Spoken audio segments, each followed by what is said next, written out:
I've found myself when I was researching this, going into work, and I would suddenly be making myself a cup of tea and going, you Thank know. you.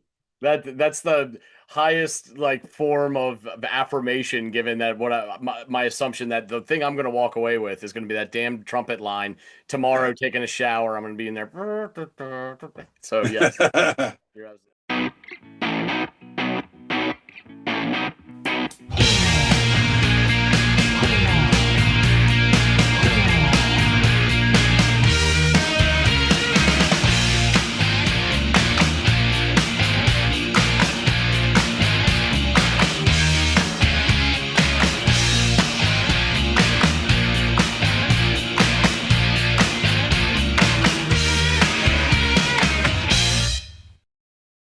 Hey, everybody out there. Welcome back to another episode of the Audiophiles. I'm Andy, that's John, and we are going to get into some music. So, John, you're going to offer up something for me to go check out, which I will in turn do, and then we're going to chop it up a bit. But let's get this thing started. What are we working with? So the band called Soft Cell. With an S or a C, soft cell? Soft is usually spelled with an S, Oh, well, yeah, thanks, John. and cell as in padded. Okay, all right, excellent. Yeah, we probably both belong there at least for some time. Um, okay, and the name of the track by these guys, whom, by the way, I've never heard of before. I'm not familiar with these. Cool. No reason why you should. Okay, Um, Torch, Torch. All right. as in flame on. Yes, yes, as in Flame On. Excellent. Well, let me go off and give this thing a spin, and then I will come back and chop it up with you.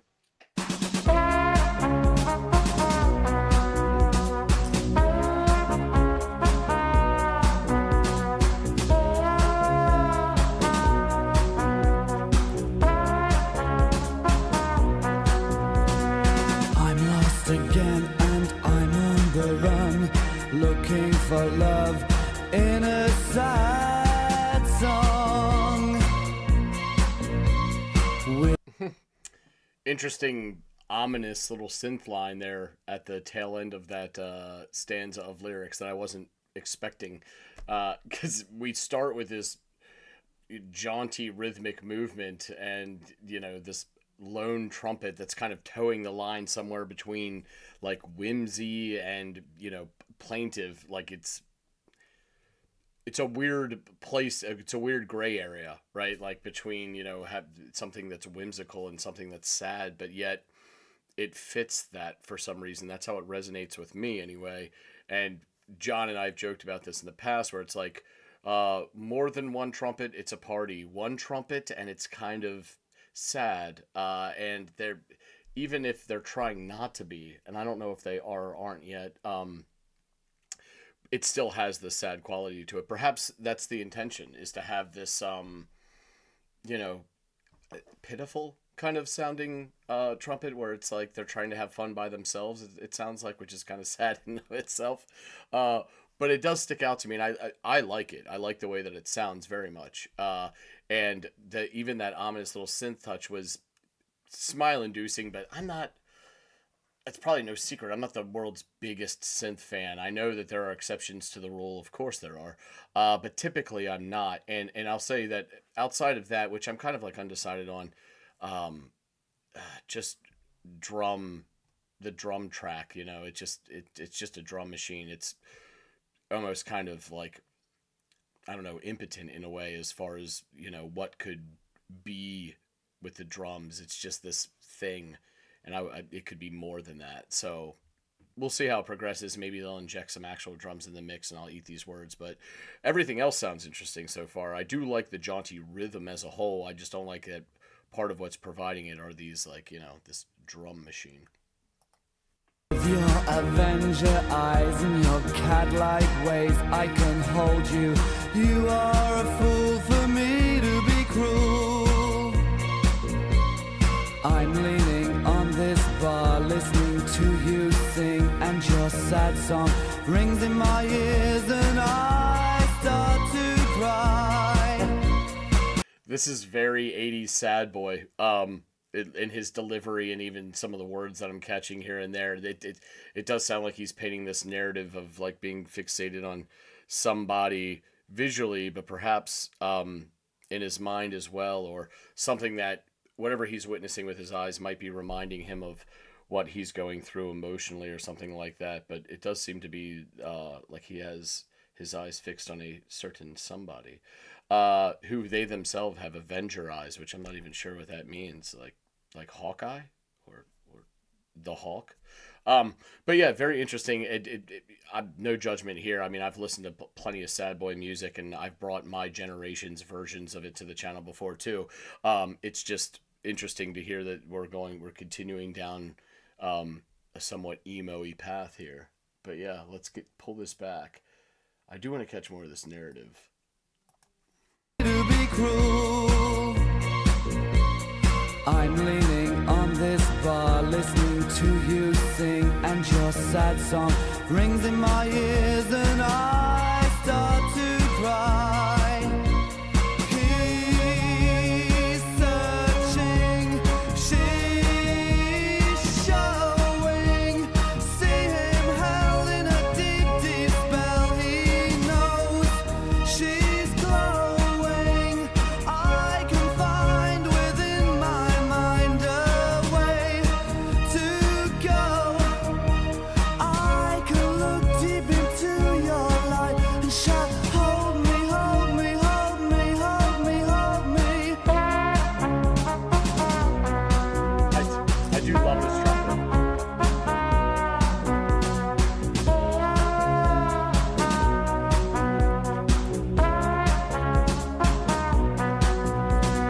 I hear the saxophone and it tears my No, you don't. You heard a trumpet. What are you talking about? You heard a saxophone.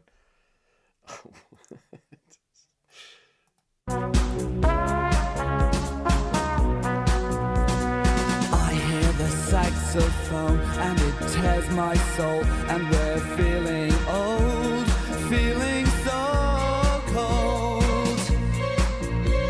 She is the torch and she is the theme. She could be a dream, but oh boy, is she real. I know he's mentioned the Avengers. I don't know if this is intentional or not. Maybe he's just a cheeky little nod to his comic fandom, or I'm underscoring how much of a comic book nerd I am. But he's mentioned the Avengers, and now he just said the Torch and the Thing, which could easily be one half of the Fantastic Four with the Human Torch and Ben Grimm, the Thing. Weird. I'm a nerd. It's probably me.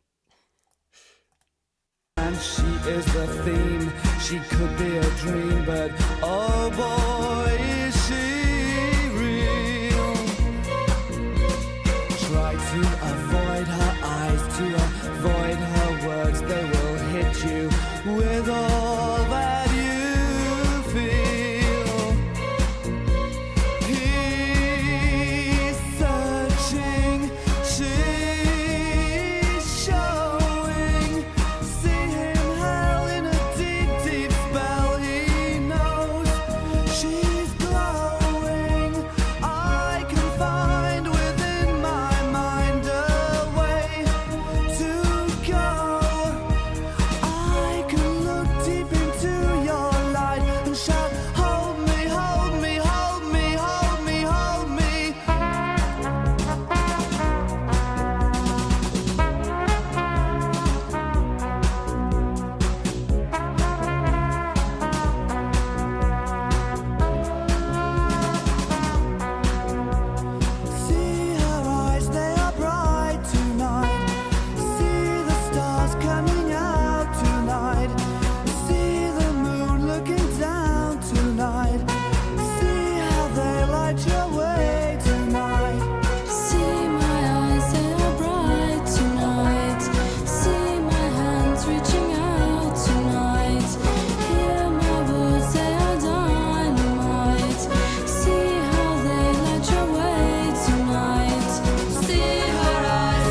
I really like that trumpet. I'm not gonna lie.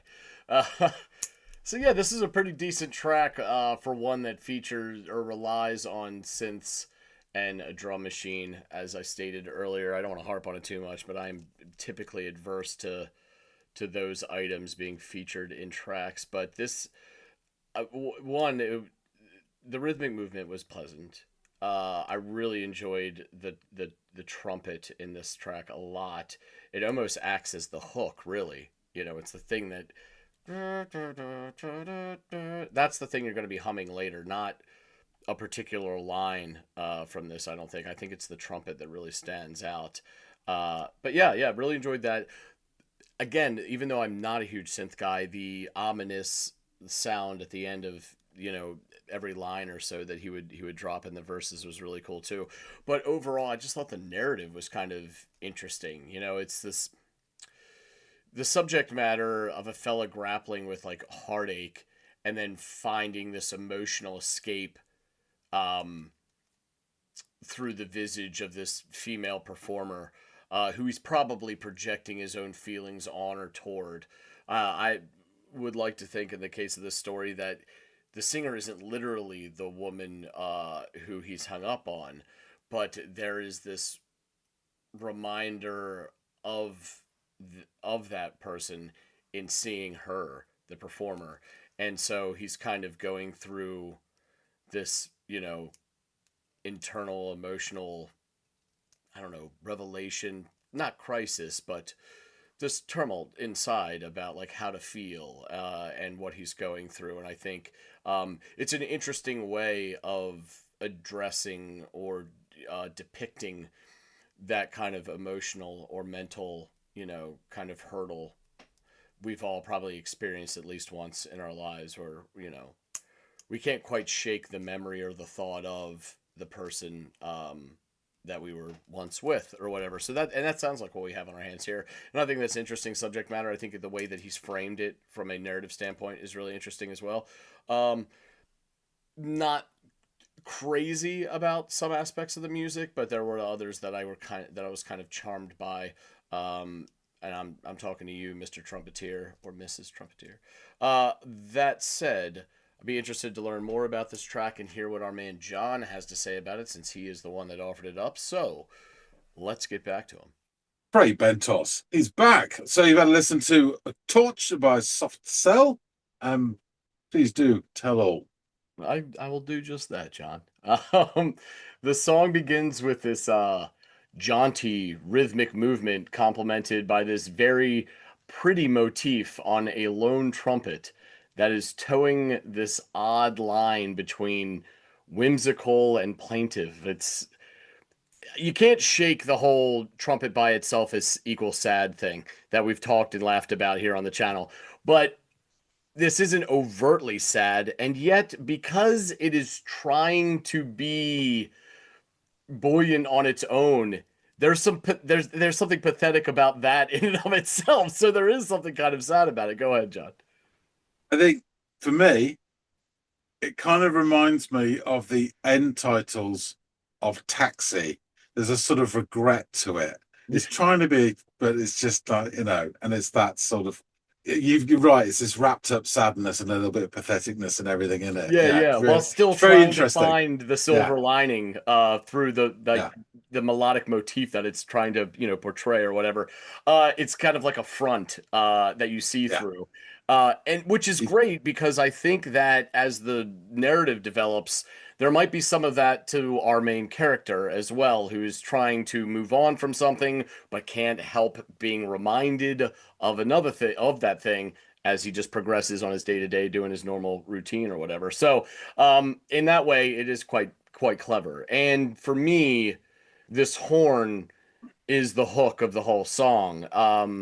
I know that he sings another line later in the song that kind of has the same melodic movement as what the trumpet's doing. But for me, I'm not going to remember those lines or find myself singing them. I'm going to be humming to the melodic movement of the trumpet if this is to, jump in my head a few hours from now or tomorrow or something like that. So, and I like that is, I think the intention here is to make the horn kind of that stick with you piece. Our singer then joins with a refreshing amount of clarity in his vocal delivery. He sings of being lost and on the run, looking for love in a sad song. And this line is then punctuated by a bit of ominous sounding key work on the synthesizer, which is kind of interesting too. It's this foreboding, like there's something niggling, behind the eyes or in the back of the head or something like that. Which again, it's kind of this musical mechanism that lends itself to the story being told, which I think is the outside of the musically the trumpet. I think the way they've crafted this song and the story that's being told is probably the most interesting thing for me because if I'm honest, I thought that the drum machine in this song was almost to its detriment. Like it seemed like like an impotent attempt at percussion when they could have maybe injected more in that regard. And I'm already not head over heels for synthy stuff anyway, though I know I'm a walking contradiction in some degree because there are exceptions, as there are with all people, to whatever rules we have for music or ourselves or anything in life.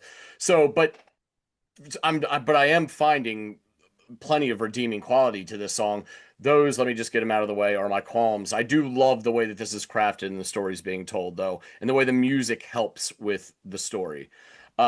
So, again, it appears we have this 80s sad boy thing going on here. As he's describes having this person that he's witnessing having Avenger eyes, which I don't even know what that means. I was like Hawkeye. What are we talking about here? And in cat-like ways, and then leaning on a bar, listening to the person sing, and whatever song it is rings in his ears and makes him cry. So yeah, very 80s sad boy motif we've got going on here. But who am I to judge?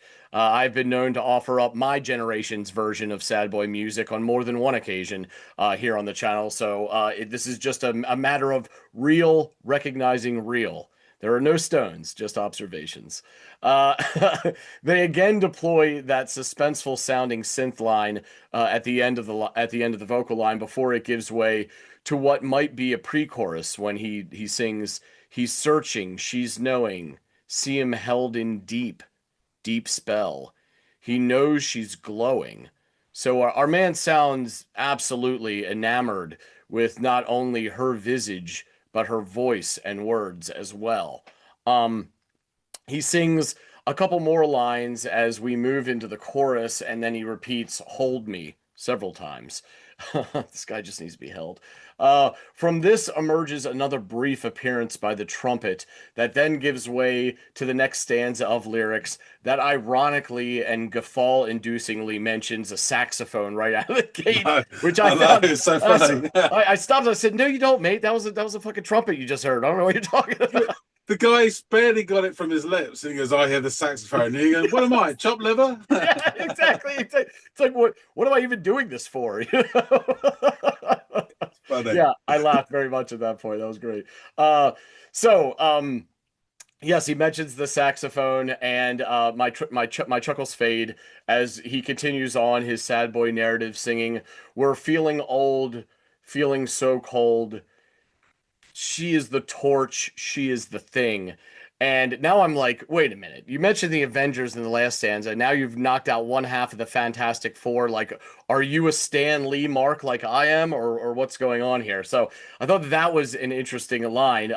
He then essentially compares her to Medusa and a siren. If tipping the cap to Marvel wasn't enough, now we're going back to ancient mythology, where he talks about avoiding her eyes. Because I would assume he doesn't want to turn to stone or whatever happens when he locks gaze with her. And then he talks about her avoiding her words because they will hit you with all that you feel. And this gives way to another iteration of that pre-chorus and chorus, and then we get another dalliance with the brief trumpet motif that I like so much. And we then get treated to this quatrain of lyrics 3 times that is performed, I think, once by him, then once by this, pleasant surprise, female vocalist. Then they do it together. The lyrics, folks, get your mind out of the gutter. And they sing of, he sees her eyes, they are bright tonight. See the stars coming out tonight. See the moon looking down tonight. See how they light your way tonight. So he then dismounts with a truncated version of this. I believe it's just the first two lines. With a brief little pep in its step, the trumpet returns before it transitions to a seemingly content but deflated and descending motif, bringing the song to a close, which could also probably describe his mood at this juncture in the song, or in what has sort of transpired over this evening, where to me it appears like he's projecting his own feelings onto this probably doesn't know he exists female performer. There's a decent track. For one, soaked in synth sounds and a drum machine, which is usually a red flag situation for your boy here. But luckily, this wasn't grating on my nerves as other tunes who kind of lean into those sounds might be. I can appreciate the subject matter of a fella grappling with heartache and finding this emotional escape in the form of a female singer before performing in front of him. It's an interesting look into like a mental or emotional state, and I find it pretty interesting from a storytelling perspective that he was able to like capture this, because for me it became pretty clear that he's having recently gone through something, is now projecting his feelings about love onto this person that he's watching perform. At least that's my interpretation, but you can correct me in probably more ways than one after all I've just spouted out, John. So please tell me what you know about this track. Thanks, Andy, for that. Yeah, some interesting stuff there. You're right and you're wrong. So there you go. That sounds I have a about theory. right. I have a theory as well, which is not set in stone, but yeah, some really interesting stuff here. I will say this before I get into it. The singer, Mark Almond, I'm going to say he's a national treasure. He has got one of the greatest voices that's come out of these aisles. Whether you like his music or not, he has a particular quality to his overall performance. He is a torch singer. He is a guy who invests in emotion and narrative within his vocals. He's superb, Again, whether you like his music or not, what he does really, really well. But this is a really interesting band. So, Soft Cell. They were formed in Leeds in 1978, and they are essentially a synth pop band with other things. Personnel: Mark Almond vocals and David Ball electronics and acoustic instruments. Just them two. So they formed after Almond and Ball met at Leeds Polytechnic the previous year. According to Ball, the duo were brought together by their common interest in writing catchy but twisted pop songs that were like Throbbing Gristle and Cabaret Voltaire, but a bit more lyrical. I heard a story, was narrated by someone, I believe, and I can only remember bits of it, so unreliable source, but I think Mark was working in a shop. It might have been a record shop or even a music shop that had instruments. Dave came in and they got to talking, and they went back to his place and he demonstrated some of the stuff. He was making synthesizers as well as playing them and stuff, and they a shared love of music, and they got going. So their initial efforts of recording resulted in an EP called Mutant Moments, which was released in 1980, which was funded by a loan of £2,000 from Dave Ball's mother. And it was made with a 2-track recorder. Their next recording, The Girl with the Patent Leather Face, appeared in a like compilation album called Some Bizarre Album, which also included tracks from Depeche Mode, The, and Blancmange. The duo then signed to the Some Bizarre record label, which was backed by Phonogram at the time, so one of the majors.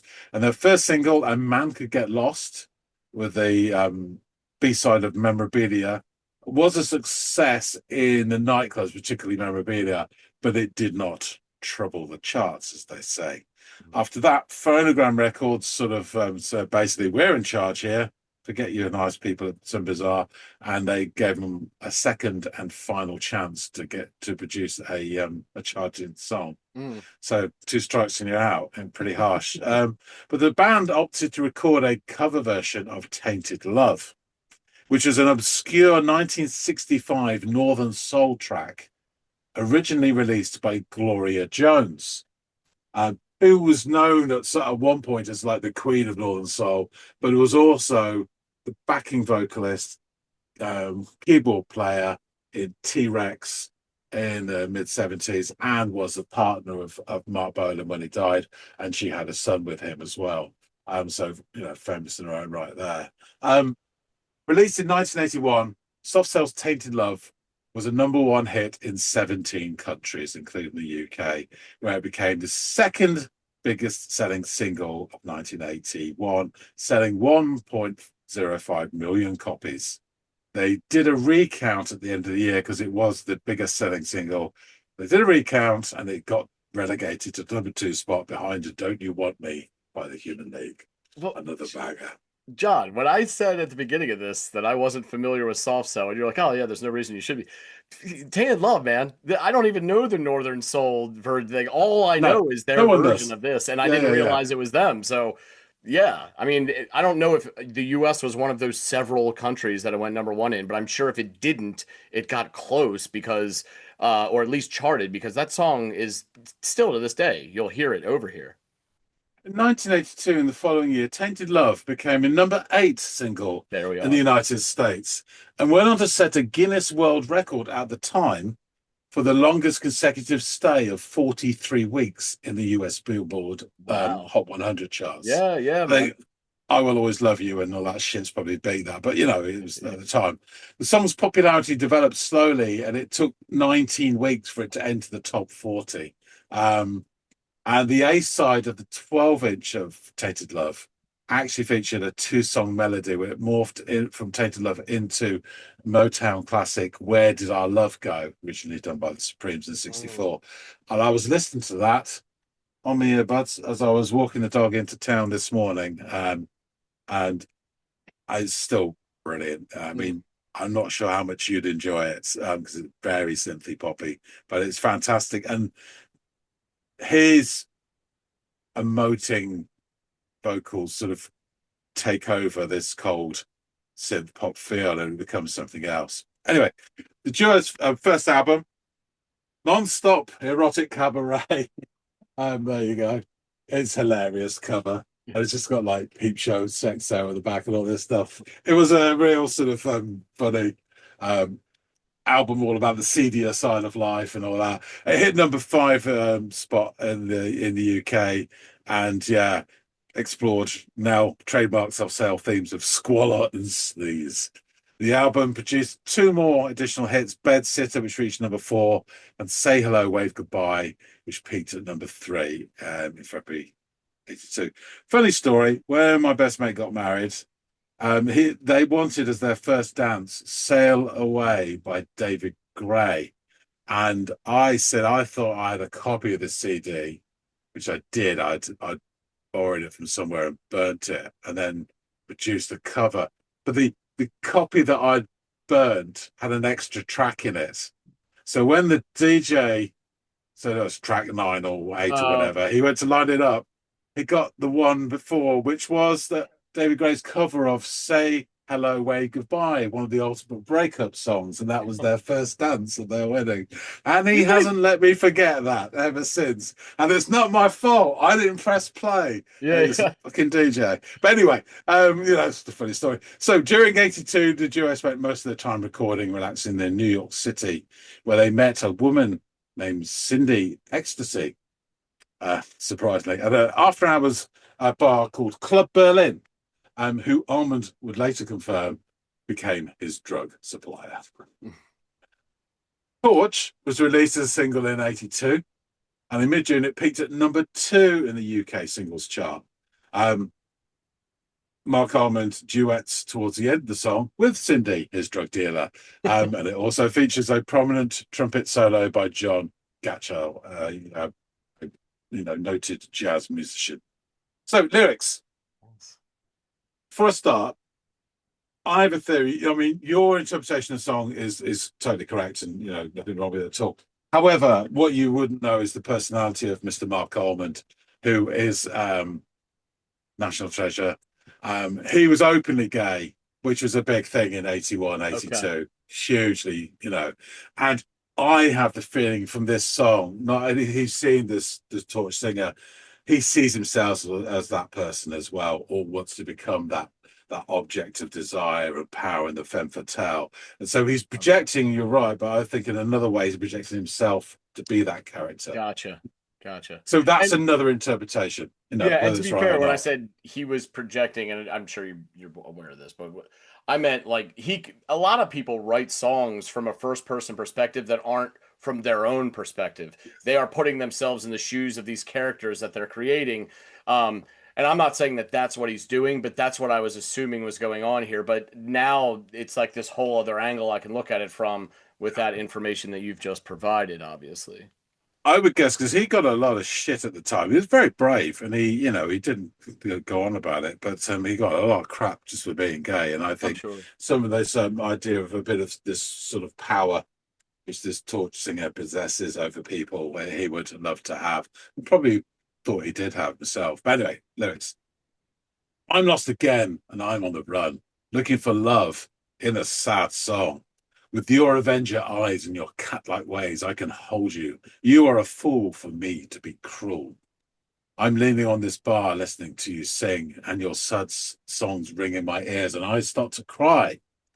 He's searching, she's showing. See him held in a deep, deep spell. He knows she's glowing. I can find within my mind a way to go. I can look deep into your light and shout, hold me, hold me, hold me, hold me, hold me. Trumpet. And then ironically, as we said, I hear the saxophone and it tears my soul. And we're feeling old, feeling so cold. She is the torch and she is the theme. She could be a dream, but oh boy, is she real. Try to avoid her eyes, to avoid her words. They will hit you with all that you feel. He's searching, she's showing. See him held in a deep, deep spell. He knows she's glowing. I can find within my mind a way to go. I could look deep into your light and shout, hold me, hold me, hold me, hold me. Trumpet again. And then as you say, it's just like this final bit. See her eyes, they are bright tonight. See the stars coming out tonight. See the moon looking down tonight. See how they light your way tonight. And then Cindy comes in. See my eyes, they are bright tonight. See my hands reaching out tonight. Hear my words, they are dynamite. See how they light your way tonight. Mark Hansen together. See her eyes, they are bright tonight. See the stars coming out tonight. See the moon looking down tonight. See how they light away tonight. And then Mark in his own, see her eyes, they are bright tonight. See how they light your way tonight. Yeah, really interesting dynamics of power and salvation there. By 83, Fame and not the TV series, the concept, and nearly constant drug use were having a bad effect on the duo. Mark Almond at this time had also formed a side project called Mark and the Mambas, featuring collaborations with the others Matt Johnson. It's like amazing how many times those come up in the last few Yeah. episodes as It's well. like And they're competing with the Cure or something. yeah, you had to mention them, didn't you? And future album collaborator Annie Hogan as an offshoot to experiment with the music outside of the glare of the soft cell spotlight. So released a third album, appropriately titled The Art of Falling Apart, which was a top 5 hits in the UK, but the singles were very modest successes. And by 84, the duo had amicably split and decided to end soft cell. So Almond and Ball then reunited the soft cell in 2000 with a series of live dates. A new soft cell album, Cruelty Without Beauty, was released in 2002. Skip forward again to February 2018. Soft Cell announced that they would reunite for one last UK reunion concert. Was coming. It was stated that this is their final live UK show as a duo, but they may still perform abroad and record material together. So, a prompt 3 years later, in July 2021, they announced that their new album would be called Happiness Not Included. The album was released in May 2022, 20 years after their previous studio release. In 2025, the band toured Australia for the first time and supported Simple Minds on the US tour. For these performances, co-producer Philip Larson stood in for Dave Ball, who was unable to travel abroad due to his declining health. Mm. And then in August 2025, the band headlined UK's Rewind Festival, marking what would become Soft Cell's final live performance with Ball. Because Ball died in his sleep at his home in October 2025 at the age of 66. His death came shortly after the completion of a new album, Danceteria, which is due to be released this year. The Soft Cell also will support the Human League on a 21-date US tour this year, on which Larson will again stand in for Ball. But Allman did clarify that in a statement that Danceteria will be the end of any new studio music from Soft Cell, because recording out without Dave just wouldn't be Soft Cell, obviously.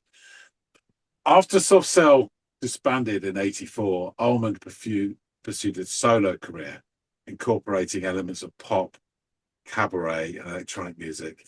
His hits included a duet with Gene Pitney in the 1989 UK #1 single, Something's Got a Hold of My Heart, which is a wonderful, extremely over-the-top and camp performance, which is brilliant. Allman has released numerous albums and collaborated with artists such as Jules Holland, Nico, Susie Sue, and explored diverse musical styles ranging from torch songs, obviously, to Russian folk music. Allman's career, spanning over 4 decades, has enjoyed critical and commercial acclaim, and he has sold over 30 million records worldwide. Wow. In October 2004, Allman was seriously injured in a motorbike accident near St Paul's Cathedral, right in the middle of London. Near death and in a coma for weeks, he suffered 2 huge blood clots and had to undergo emergency surgery on his brain twice. He also suffered serious head injuries, multiple breaks and fractures, a collapsed lung, and damaged hearing. He began a very slow recovery, but was determined to get back to stage and in the studio. And he later became the patron of the Brain Trauma Society charity Headway. I remember he came in and did a spot. I don't think it was might have been just like a bit of a song around a piano on Jules later, because he's friends with Jules Holland. Mm-hmm. And it was a really emotional just to see him, because you see the shape of his face had altered through the reconstruction of his cranium. Yeah. But it was really emotional, and you see Jules Holland was very emotional about it as well. But he was coming back and doing what he loved, and in response to being appointed the honours system we have in this country, an OBE from Madge at the age of 60, Allman said that he is still a little bit anti-establishment, but added, "I can't really be a rebel anymore. I think it's time to leave it to younger people." So yeah, as I said before, he is many things. He is camp in a certain way. He is very dramatic. He takes on personas when he's singing, but he has got an incredibly expressive voice that just carries narration so well. He would have been so successful in musical theatre. I know he would have. He wanted to perform his own songs and stuff. Sure. But yeah, real proper national treasure. And Soft Cell's one of those interesting bands that is definitely like this synth pop music, but with other elements to it that kind of elevated them a little bit up and away. And Mark Allman being a big part of that. And obviously Dave Ball dying last year as well was very sad. So I just thought, let's get some of this on here, particularly this track, which is my favourite Soft Cell song, because of the way he sings it.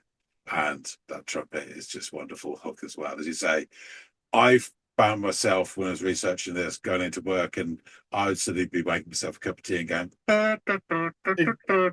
Thank you. That's the highest form of affirmation, given that my assumption that the thing I'm going to walk away with is going to be that damn trumpet line tomorrow. Taking a shower, I'm going to be in there.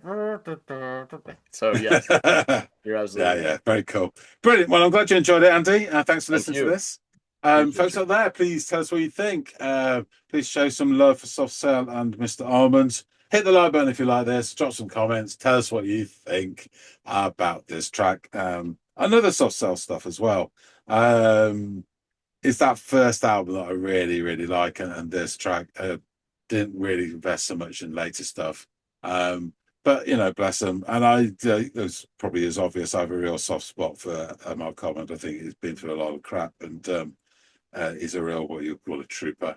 But yeah, please, I'd love to hear your thoughts. If you haven't subscribed already, please do.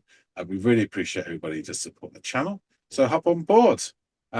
Bring your own racket, and we'll have a game of swing ball. That being said, thanks so much for watching, and we'll see all of you on the next episode of the Audiophiles. We'll see you later, guys.